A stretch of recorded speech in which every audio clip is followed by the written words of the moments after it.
Hey, what's up guys? I'm KBHD here, and I am finally back from Las Vegas, Nevada, which was where CES 2013 was held, so it's good to be back, obviously. I feel like I'm the only one who didn't catch some kind of flu there, but I guess that's good for me. Either way, there was a lot of stuff that I took videos of at CES that I haven't uploaded, that I didn't show you guys yet. Stuff that's just cool, stuff that was just there that I feel like would be cool to show on YouTube.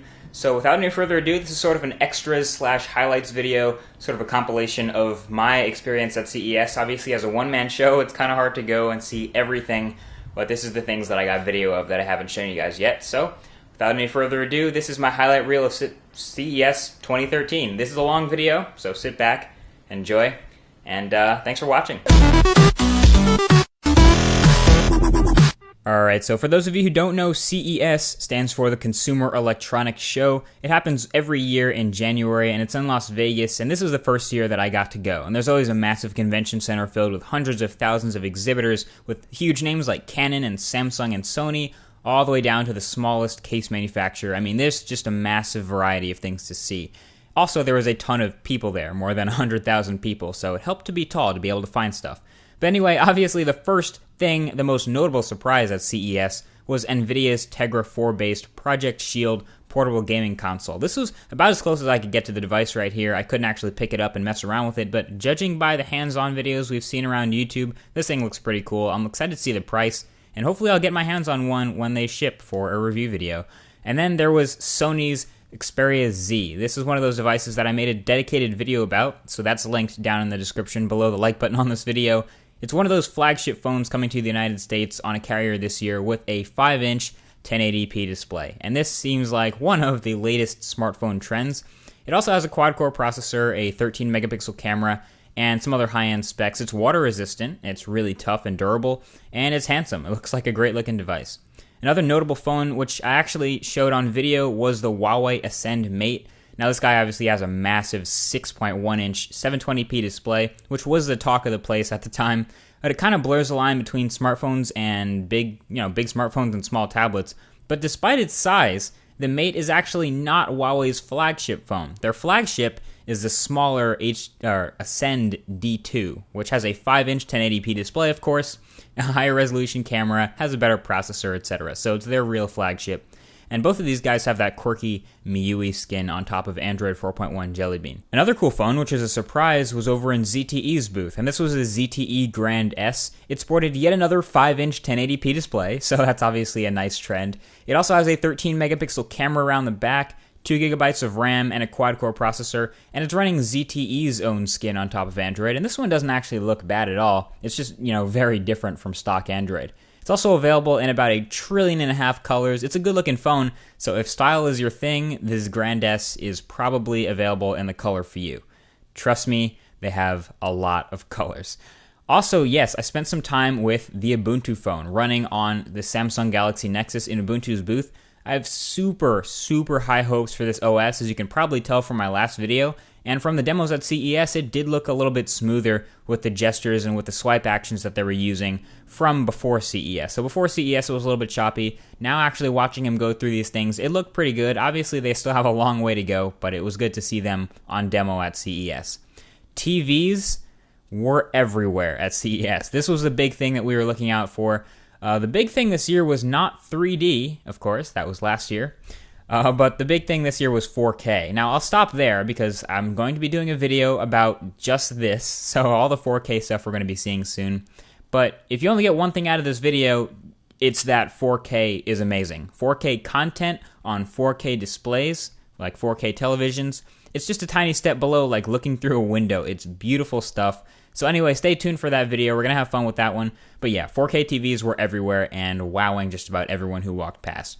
There were also quite a few cameras from the names like Canon, like I mentioned earlier, Sony, Nikon, and even Samsung. Samsung had another iteration of their smart camera on display, this one with an interchangeable lens, though I'm not sure how many other lenses will fit this mount.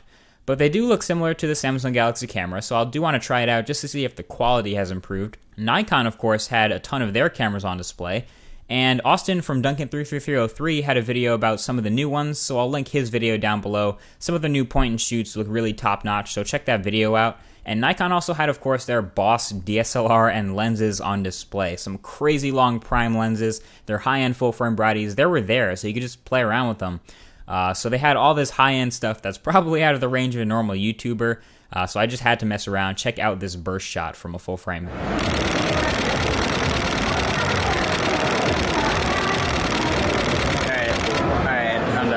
Exactly. So Canon also had their Boss lineup on display with lenses so big they made the 5D Mark III look compact, honestly. But, I mean, they had everything high-end up there. So they had the C100, they had the thousands of dollar video cameras, these massive, massive full-frame cameras, and it was fun to just mess around with them. I mean, you can get a whole lot more out of your image sensor when you have just awesome glass on the front of it. So they had as much glass on display as they could, and that was fun to try out with Canon.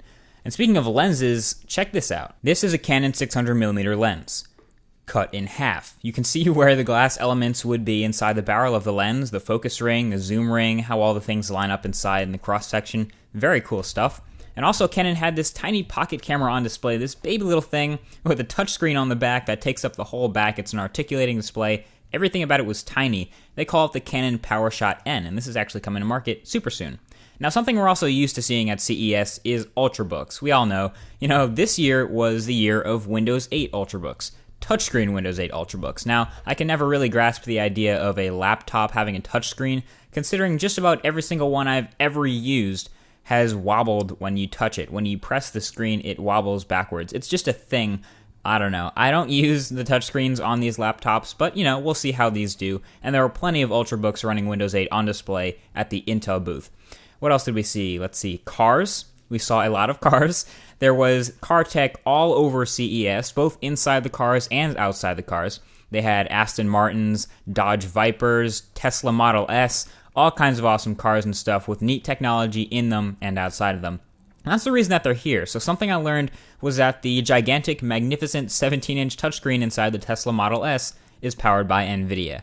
And I'm a fan of car tech, so all of this stuff was fun and pretty new to see to me. I've never seen this stuff in person, so yeah. And then there was this. So I'll just let that sink in for a bit. Pretty awesome. Now, Blue Microphones was also at CES, and you guys may or may not already know, I've been using the Blue Spark for all my videos for more than a year now. So Blue has a new microphone debuting here. It's called the Nessie, after the Loch Ness Monster's name. Very clever. It has an articulating head, a built-in pop filter, volume adjustments on the stand, which is neat, and a headphone jack out for what I assume is live audio monitoring. So this should make a neat addition to their lineup. It comes in at $100, and it's actually coming very soon. And of course, CES is always full of all sorts of super awkward, super alpha prototypes that almost mean nothing and kind of leave me wondering, when does this ship? When does this ship? When does this ship? When does this ship? And when does it... Wait, what? And then there were the accessories. Let's see. A giant clip-on lens for taking pictures on your iPad. Please don't buy this. Some super high-quality games running on various devices and various platforms thanks to NVIDIA's Grid, basically cloud gaming. Very cool indeed. Also, some lady that thinks everything is a touchscreen.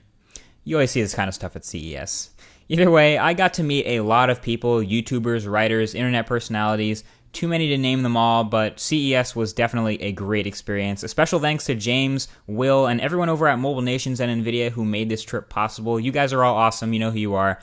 And I have dedicated myself to going back to CES next year so I can see hopefully more awesome stuff in 2014. Maybe I'll see you there too. Either way, thank you for watching this super long video. I made it for you guys. If you made it this far in the video, leave a comment about bacon. Thanks for watching, guys, and I'll talk to you in the next one. Peace.